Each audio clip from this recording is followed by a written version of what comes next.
a small town isolated from the rest of the world. Each year, people fade away into petals, cursed to die younger and younger by the paintress, mocking them as she paints the countdown to their demise. But how did this twisted reality come to be? In this world, certain families have acquired the ability to paint like no others. Using a power source known as chroma, they are able to imprint their very souls into their canvas. These painters can create entire worlds within their brush, even entering and adventuring within their paintings. A skilled enough painter can even create living beings within their canvas, with souls indistinguishable from mine or yours. This didn't come without a price. These painted worlds could turn into an addiction. So idealistic, many painters entered their worlds and never came out, their bodies withering away while their soul lived out a fantasy. Renoir, a young painter, fell victim to his art's temptations. Whether it was from its otherworldly allure, or perhaps to escape grief in the real world, Renoir lost himself to one of his paintings, until he was saved by Aline, an artist from the Painters' Council. The two quickly became close, learning together, painting together, and starting the Desandre family together. They had 3 children, their oldest and favorite child, Verso, a kind, caring boy whose only flaw in their eyes was preferring the piano over painting. Their second child was Clair, who quickly grew to be a cunning young woman with an astounding painting ability. Lastly, Alicia, quiet, shy, and withheld. Without the innate talent or charisma of her siblings, she felt out of place. Despite that, Verso's warmth kept the family close together. Aline would teach her children to paint whilst managing the head of the Painters' Council. Renoir stood strong by her side and kept the Desandre manor under his protection. The painters were in a war with another faction of artists, the writers, who presumably had similar powers to the painters but with the written word. While Verso may not have preferred painting over piano, he still created a canvas of his own. With Clair's help, he made a fantastical world filled with wonder, a massive continent with the monolith in the middle, a monument that towered above all else, looking over the lands. Verso populated his continent with gestrels, a species of energetic merchants always eager for a fight. Then there were the grandis, much slower, reserved, and thoughtful beings. While each individual creature he painted was special, 2 were of particular importance to him. First, there was Obscur, modeled after his plushie, a whimsical yet all-powerful being with an interesting sense of logic. I too am, but I'm also wee, so the wee balances the. Then Verso's recreation of the family dog, Monoko, a gestural who served as the young painter's battle-ready companion for their journeys through his painted canvas. And comic relief. Could I interest you in a duel? For a while, things were good, but tomorrow comes. The writers made an underhanded play and somehow tricked poor Alicia into starting a fire in the Desandre manor.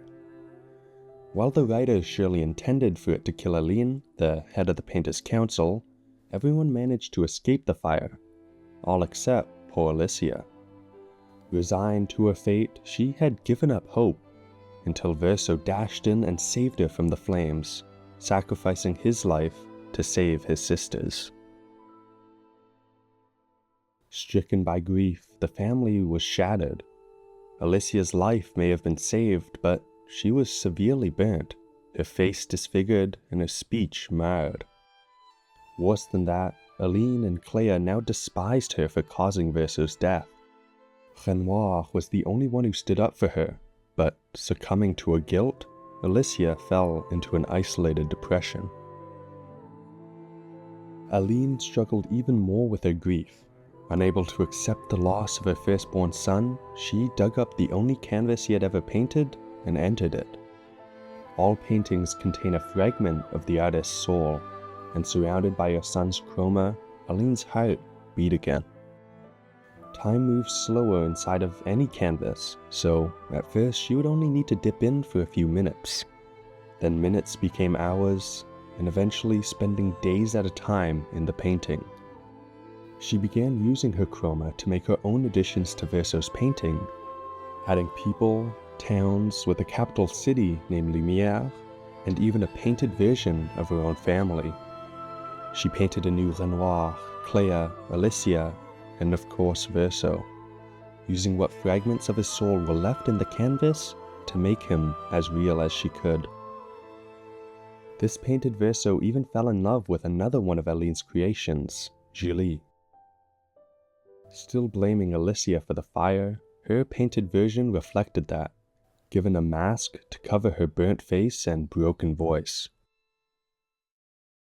By now, Aline had completely left behind her grief in the real world to live with her painted family. Back in the world of the living, Renoir could not stand another minute of his wife's deteriorating body while her mind ran from reality in the painting. Right in front of him, his wife was succumbing to the very thing she had saved him from so many years ago, losing oneself in a painting. Determined to save her, even if it was against her will, he too stepped into Verso's canvas. Aline was far more powerful a painter than he, so he created the axons to help him, twisted giants of chroma, each inspired by a member of the Desandre family. Then began his clash with Aline. Their battle raged through Verso's painted world, and it was all Aline could do to send the capital city of Lumière far into the ocean, away from the main continent, with all the citizens in the town oblivious to who or what was causing all this chaos, much less the truth of their world being a mere painting. The battle between Renoir and Aline caused the shattering, shifting mountains and tearing through cities.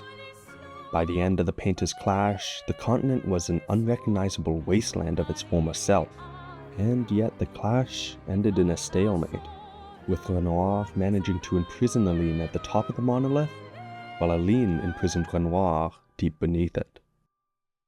While their bodies and the majority of their powers had been sealed away, they eventually learned to create a sort of manifestation of their hearts. Faceless bodies with a fraction of the power, but able to travel the continent despite their main bodies being stuck in the monolith.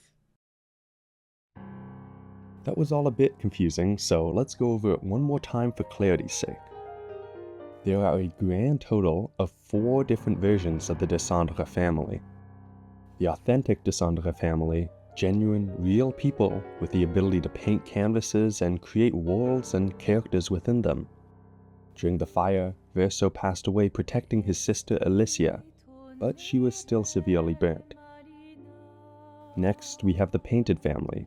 Aline created them inside of Verso's canvas after he passed away, painting a new member of her family for everyone except herself, so that she could live with them in the canvas as if Verso never died. This family was immortal inside the painting, and had no idea that they were just painted beings in a painted world. Next, the Axons, giant creatures of chroma Renoir made to help him take Aline out of the canvas. These lean a lot closer to being inspired by the family rather than being another version of them, but it's still relevant to keep in mind. Lastly, the Hearts. With Aline and Renoir both imprisoned at their respective ends of the monolith, these hearts seem to be a weakened sort of projection of their soul. These enfeebled forms are unable to communicate with words, relying instead on actions to convey their intentions. Now back to our story, as we focus on the middle child of the Desandre family, Clair. Needing to get both her parents out of the painting so they might help her in the fight against the writers, Clair entered the canvas. She found the painted version of herself and was disgusted by it, painting over her false self and turning her into a soulless puppet, whose only purpose was to create monsters. These demons would come to be known as Neverons, and were made to kill any and all of Aline's creations who weren't sent off on Lumière, freezing their corpses to stone as they were slaughtered. This petrification kept the chroma Aline had used to create them trapped inside their corpse instead of returning to Aline, slowly but surely dwindling her power. With the citizens of Lumiere stuck on an island far from the main continent, it was all Aline could do to commit this final act of love for her remaining creations. She poured her very soul into creating the paintress, rivaling even the Axons in size and power. The paintress would serve as Aline's guardian should anyone ever try and take her out of the painting. But it also served a more touching purpose. With her power waning, Aline knew she could only maintain her painted humans for so long before her chroma was depleted, forcing her out of the painting. To warn her precious creations, she had the paintress paint a countdown on the monolith, starting at 100 and ticking down each year. When the number would go below a citizen's age, they would fade away, their chroma returning to Aline. This yearly process would come to be known by the citizens of Lumiere as the gommage, and if not interrupted before the counter hit 0, would continue until none of them were left. It's important to remember that, from the perspective of the people of Lumiere and Aline's painted family, they had just had their world destroyed by an unknown force, lost all their friends and family that were left on the continent, and to top it all off, there was now a giant paintress on the main continent inscribing a ticking clock that marked their ever-approaching demise. Not knowing any better, the people of Lumiere assumed it must have been this paintress who caused the shattering and the following gommages. Determined to fight back, a group of strong-willed individuals got together and formed a rescue party, headed towards the main continent to search for survivors and take down this paintress. Both Painted Renoir and Verso were a part of this mission, desperate to find Aline, Clair, and Alicia, who weren't in Lumiere when it was separated from the continent. Once they made landfall, the expedition split into two main groups. Painted Renoir led the first, joined by his son. They called themselves Expedition Zero and headed to the monolith determined to kill the paintress. Verso and Renoir also had a vested interest in finding Aline, not knowing that her and the paintress were one and the same. Julie, Verso's painted lover, led the second group. This expedition focused on search and rescue, looking for survivors of the shattering. Unfortunately for them, there was not a single human left on the continent who had not already been slain by the Neverons. Only the Gestrals and Grandis were left alive, and even they were struggling under the onslaught of Neverons. Renoir's group succeeded in making it to the monolith, but it was surrounded by a barrier of chroma so dense they couldn't even get close. Clair, having just turned her painted self into a Neveron factory, noticed the expedition with the rest of her painted family among them. Her sadistic nature led her to mock the expedition by revealing their world of lies, how they were nothing more than ink on a canvas. Once she had sated her malice, she killed them all. The expeditioners were dust in the wind to her power, but Painted Renoir and Verso's gift of immortality kept them alive long enough for Aline to lose interest and return to the world of the living, continuing her more urgent fight against the Riders. Desperate to share the truth with their remaining comrades, Renoir and Verso stumbled back to find the search and rescue squad. They explained what they had learnt, but suspicions arose. If their story was true, it would bring into question their whole existence. The fact that Renoir and Verso were the only survivors only brought further doubt. All this distrust culminated in a battle against some Neverons where Julie watched as Verso had his chest blasted through, yet he walked away from the fight with nothing but a damaged uniform. The stress of finding no survivors on the continent, the shock of finding out they might be nothing more than brushes on a canvas, the betrayal to see a lover killed, yet rise from the ground as if he had just tripped. It was all too much for Julie. Her and her search team convinced themselves that Verso and Renoir must have betrayed them to the paintress in exchange for immortality.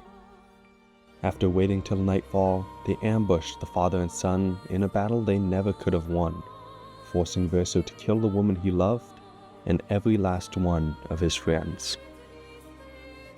The only flicker of hope within this massacre was that Painted Alicia overheard the battle and was finally reunited with her father and brother. As the only expeditioners left on the continent, Painted Renoir and Verso were conflicted.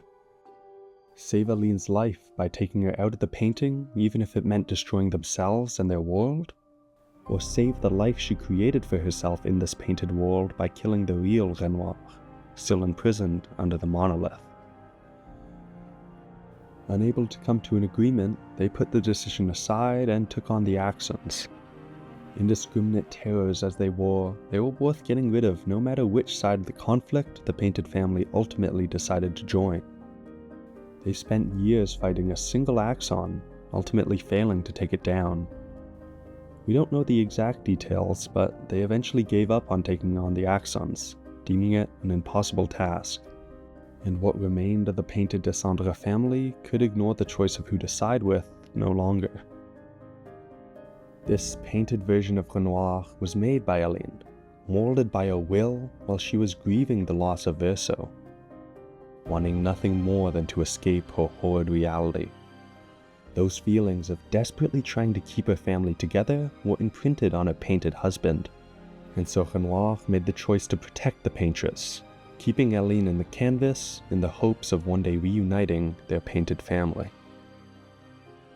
While Painted Verso was also Aline's creation, she had used the essence of real Verso's soul left in his canvas to create his painted version. As such, he was much more true to himself than her other creations. Verso knew that his mother's escape into the canvas was wrong. She had a real family who needed her. This painting, these people, he was only prolonging her grief. This choice put him in direct opposition of his painted father, and more in line with his real father, trapped at the bottom of the monolith.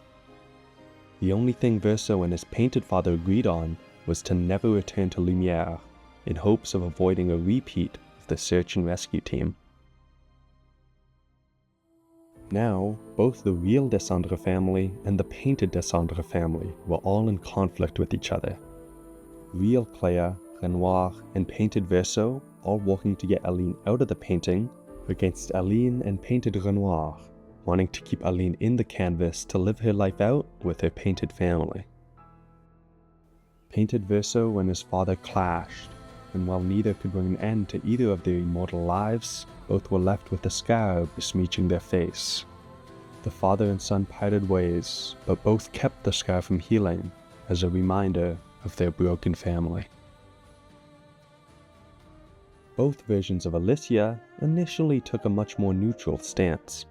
Painted Alicia was unsure if she wanted to support a mother who created her with scars of a fire she had no part in, but out of love for her father, she kept impartial in his and Verso's disagreement.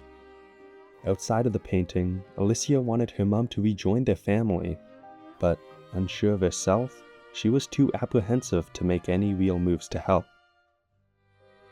Back in the canvas, Verso began his quest to free his false mother from the painting.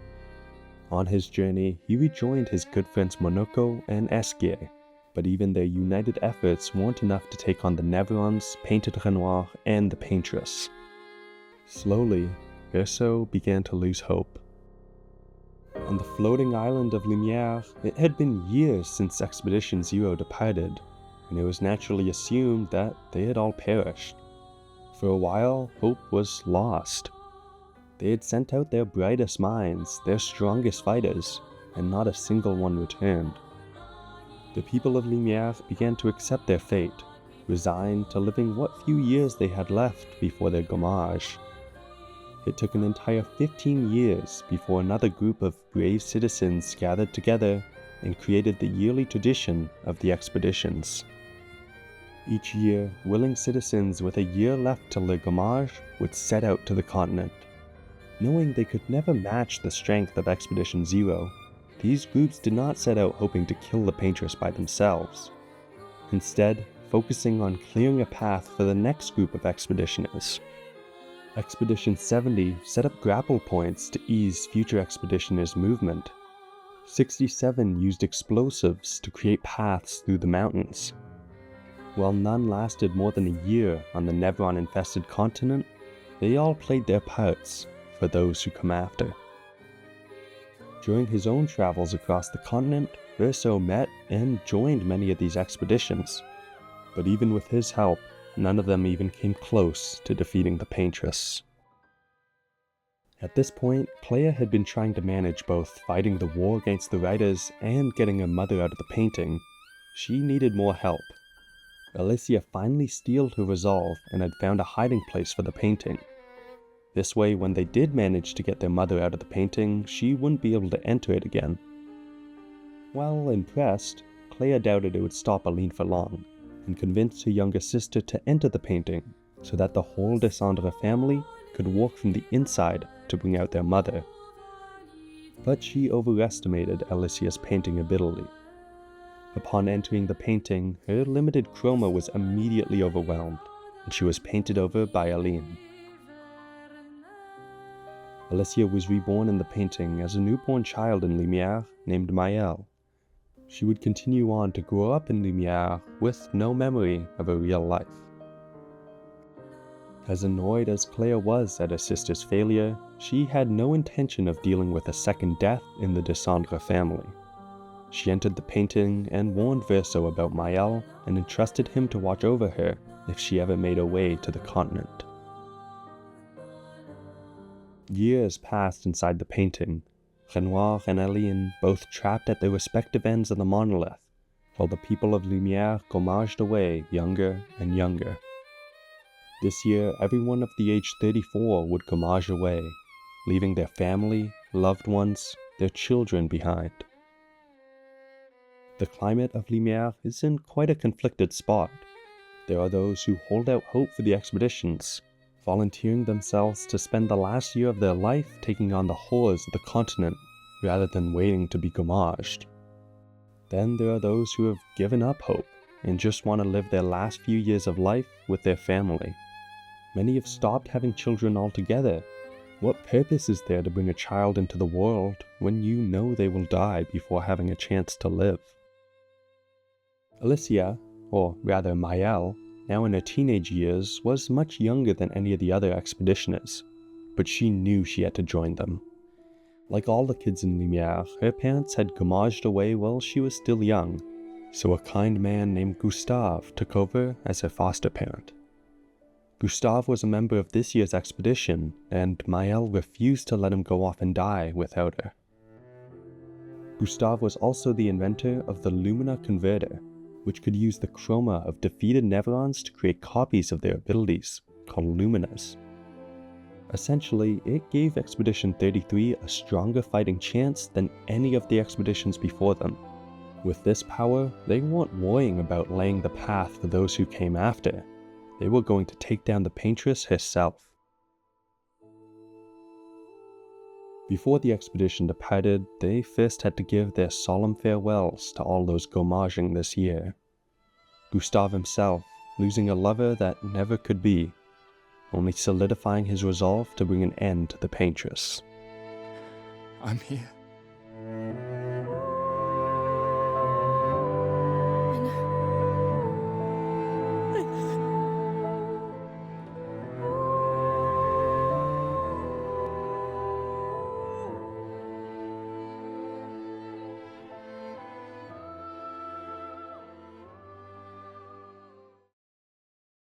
The expedition took off full of hope, knowing that Gustave's invention would devastate any obstacles in their path.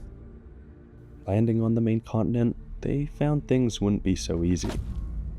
Painted Renoir was waiting for them with an armada of Nevrons on the beach, and the expeditioners learnt that a lifetime of preparation was nothing against the horrors of a Nevron. Chaos erupts, shots are fired, and corpses hit the floor. Within minutes, the entire expedition is decimated, before they even had the chance to begin. By some stroke of luck, the bodies of the expeditioners were swept away by the tide and drifted to other parts of the continent, and it just so happened that a slim few managed to cling to life after being knocked unconscious in the battle.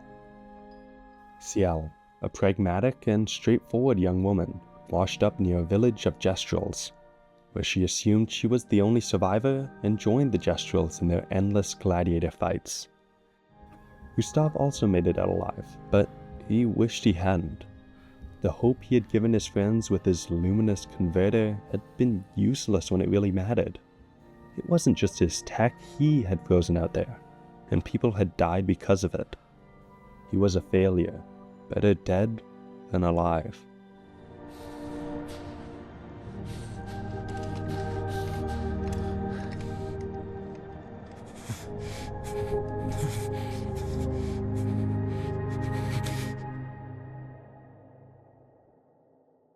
You do that, we both die.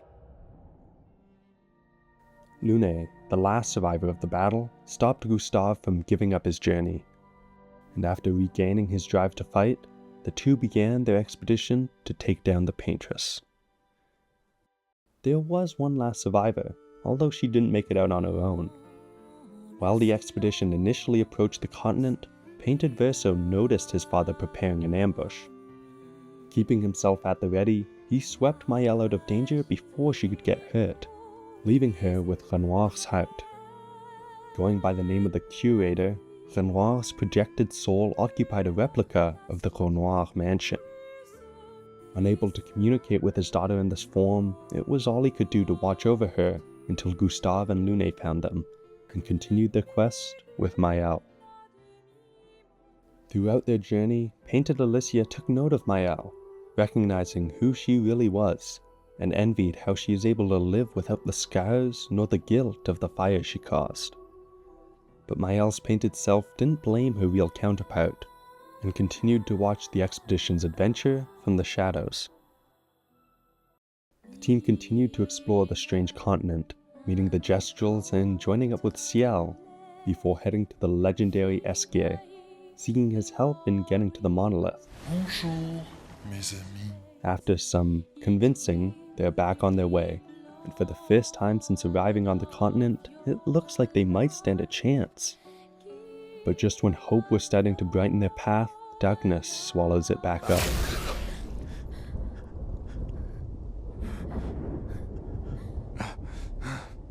Run. Painted Renoir has tracked them back down, and wasn't going to leave any survivors this time. Gustav put up a strong fight, but was no match for Painted Renoir's immortality. Gustav, dead. Myel could barely contain her rage. The flow of power nearly brought back the memories of her true life, but not quite.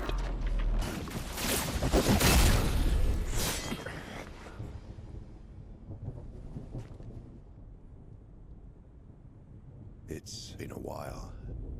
While Verso may have made it look like he saved Myel in a nick of time, he had actually been watching the entire fight. He intentionally waited until Gustav had been killed, not because he's secretly evil. In fact, he carries a great deal of guilt for Gustav's death. He just knew that his true sister, Myel, would need to make the choice to destroy the painting once they took Aline out of it, ensuring she wouldn't just return.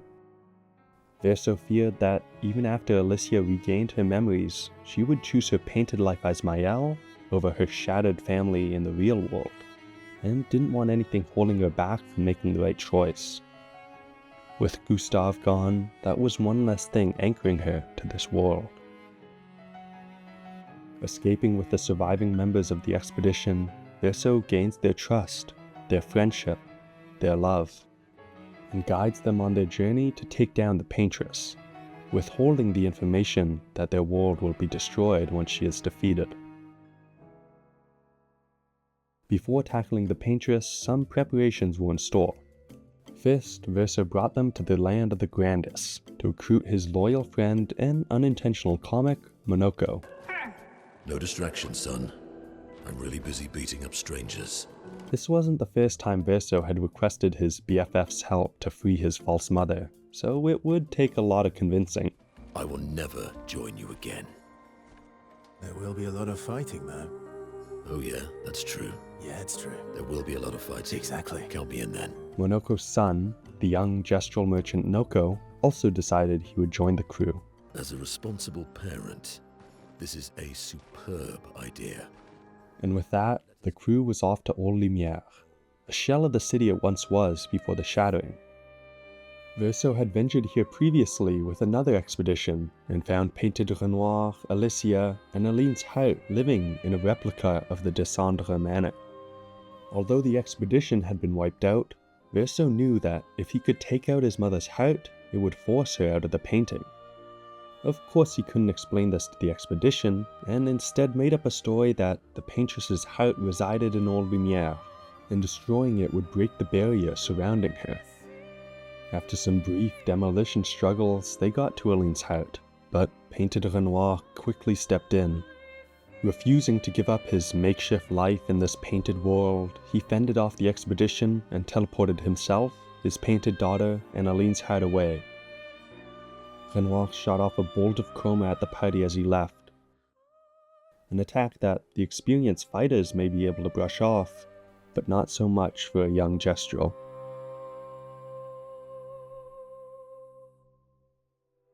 Verso's failed plan, leading to the second death of the expedition, began to erode the party's trust in him, but he had one last idea to get through the paintress's barrier. If they could take on the nigh insurmountable task of defeating not one but 2 Axons, the chroma inside of them might just be enough for an experienced painter to build a weapon powerful enough to destroy the barrier. Verso already knew a more than willing painter, if only his Hout, so now they just needed to take on the Axons. The first, a masked being known as Visage, who Renoir originally made in Verso's image. Covering his true self with masks upon masks, it took Ciel's similar nature to defeat him, already far too familiar with what it is to hide one's sorrow behind a mask. Then Sirène, representing Aline. She used her powers to manipulate the party, showing them visions of lives that could never be. This time taking Lune's logic and discipline to snap out of it and rally the party to defeat her. With the chroma collected from both of the Axons and given to the curator, Renoir's Hout created the weapon they needed to break the barrier, and the expedition takes on their final challenge. Myel, Lune, and Ciel, ready to avenge their fallen comrades and bring an end to the gamage that has torn apart so many families. Verso, Esquier, and Monaco, prepared to save the Desandre family by forcing Aline out of the canvas, even if it means the end of their painted world. Half the party still doesn't even know the truth behind the paintress, but they stand united as they pierce the barrier and step inside the monolith. Painted Renoir blocks their path one last time, but with their new weapon, he fails to overpower them as he did so many times before. With an immortal being on both sides, the battle is at a stalemate. That is, until Renoir's Hout joins the party. With his painting expertise and Myel's dormant power, they paint over the false Renoir's soul, freeing him from his immortal existence. With no more obstacles blocking their way, the expedition climbs to the top of the monolith and takes on the paintress. Aline has been in the painting far too long. Her real body has been suffering for it, and now even her mind inside of the painting is beginning to falter. She's confused why her painted son and real daughter would attack her, and convinces herself that they must be her husband's creations, trying to trick her into leaving the painting. Too delirious to be reasoned with, the fight for the fate of the painting, for the fate of the Desandre family, begins. And yet, despite everything that's at stake, only one man and his 2 friends really know why they are fighting. With Myel's newfound power, Verso's determination, and some air support from Esquier, the expeditions finally achieve their goal and take down the paintress. Verso says a final goodbye to his mother, and after decades inside the canvas, Aline is finally removed from the painting. The expedition is welcomed home as heroes. The fallen are mourned, but the triumph of defeating the paintress overwhelms any feelings of sorrow. No longer will volunteers throw their lives away to fight Neverons, No longer will the people of Lumière live in fear of the paintress. No longer will another family be separated by the Gamage. The crew welcomes the celebration, but Verso knows the truth. With Aline gone, there is nobody to stop the true culprit of the Gamage, Renoir, from destroying all of her creations, and then the painting itself, ensuring that never again could a member of the Desandre family run from their grief in Verso's painting. Verso sits alone, waiting for the moment to finally come, and he is strangely okay with it. He can finally be free from the torment, the guilt that Aline poured onto him. Painted Alicia had entrusted her brother with a letter to give to Myel, her real counterpart. In it, she explains the truth of this world. She also speaks of her envy, seeing Myel walk freely without the scars her mother created her with. But this letter would never make it to Myel. Verso let it drift away into the ocean as the final Gamage began. It was finally over. His soul could rest. Myel wakes up. She's still inside the painting, but her memories, her life outside the painting, it's all come back to her. The only thing she's lost is her hair's red pigment, now a glossy white. Everyone in Lumière is gone but Verso, who she now recognizes as her brother, if only a painted version of him. Made immortal by Aline, it'll take a bit more effort from Renoir to make him disappear, much to Verso's disappointment.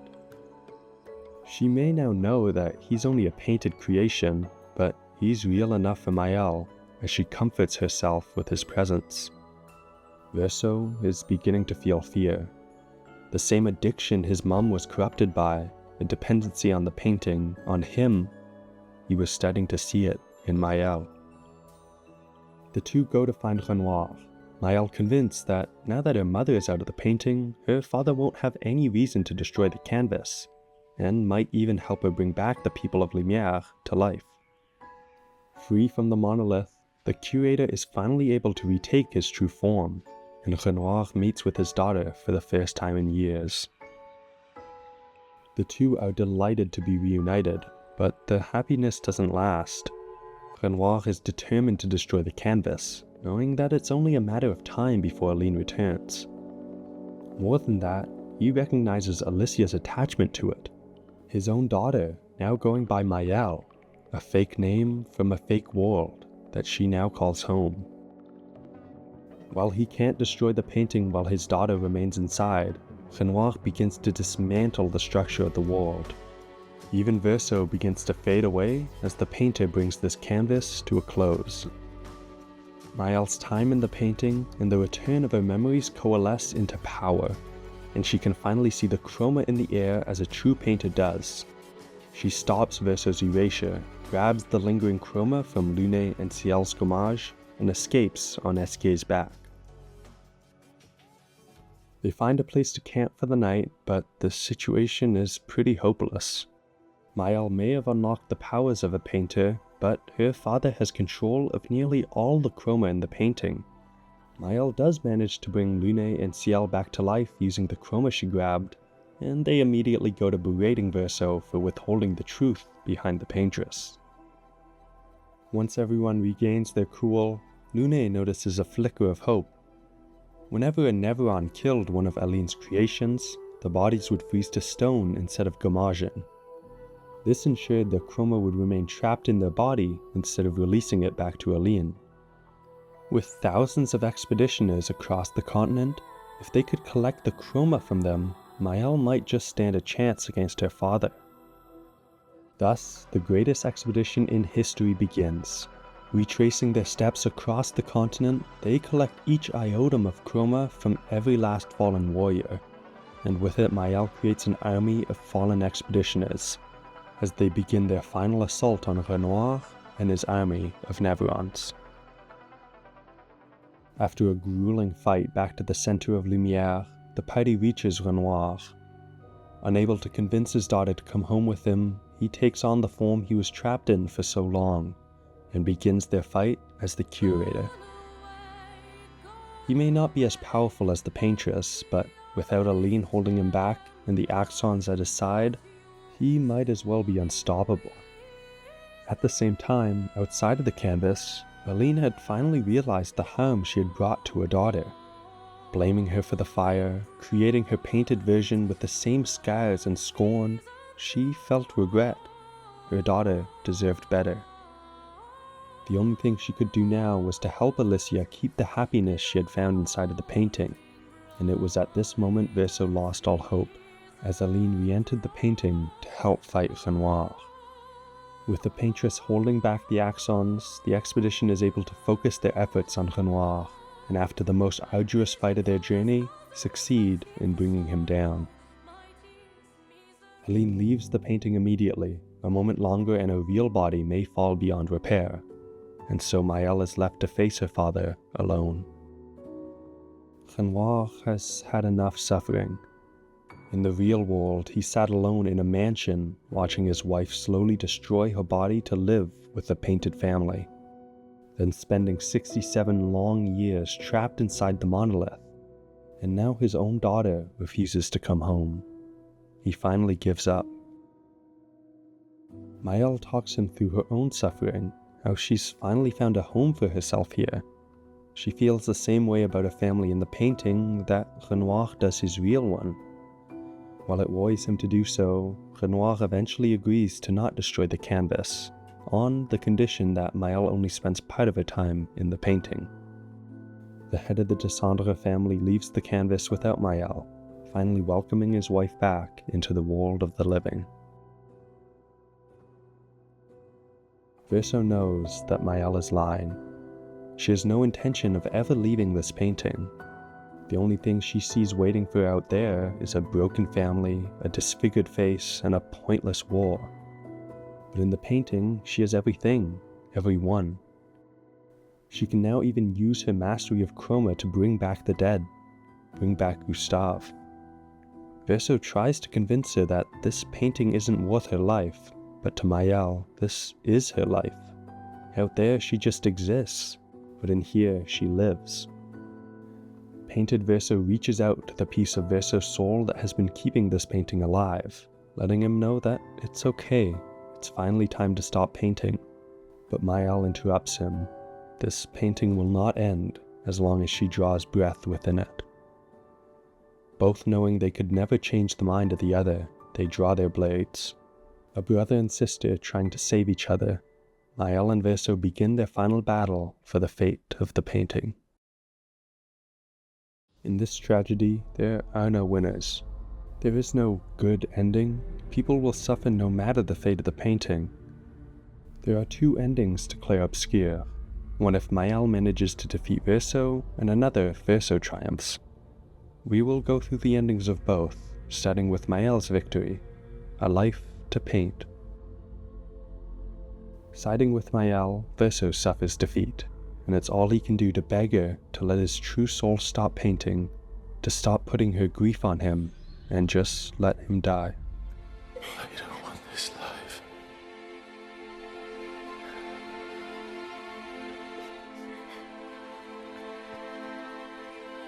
Help me.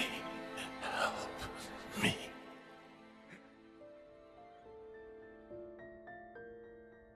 Myel returns to Lumiere and brings everyone back to life, Gustave included. Everyone sits, happy to be surrounded by each other's company. No longer is anyone worried about the Gamage, counting down the days before they are separated from their families. They are all free to enjoy their lives together. Myel brought Verso back, despite his wishes, but she did allow him to age, in the hope that he could finally live a normal life. Verso sits in front of his friends, finally able to pursue his love of piano on the grand stage. But yet, as he looks out to his friends, his family, all he sees is a monster who cannot let go of her grief, nor her brother who died so many years ago. Siding with Verso, a life to love. This time he is the one who wins the duel, and Myel's turn to plead. Begging him to stay with her, Verso reassures her before letting her fade out of the canvas.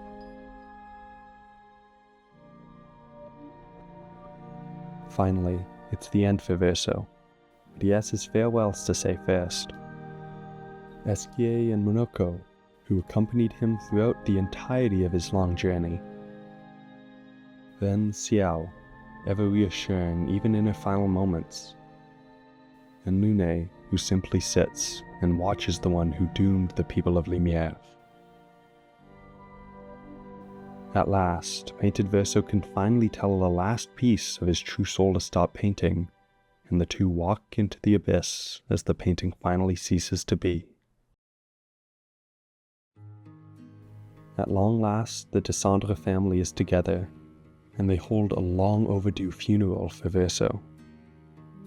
There has been so much conflict between them, and so much to come with their war against the Riders, but they will no longer run from their grief. They will take it on together.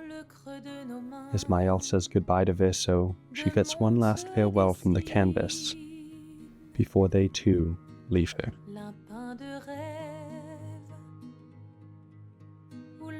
I hope to make more videos on the parts of the Clair Obscur lore that I didn't have time to cover in this video. But until then, thanks for watching.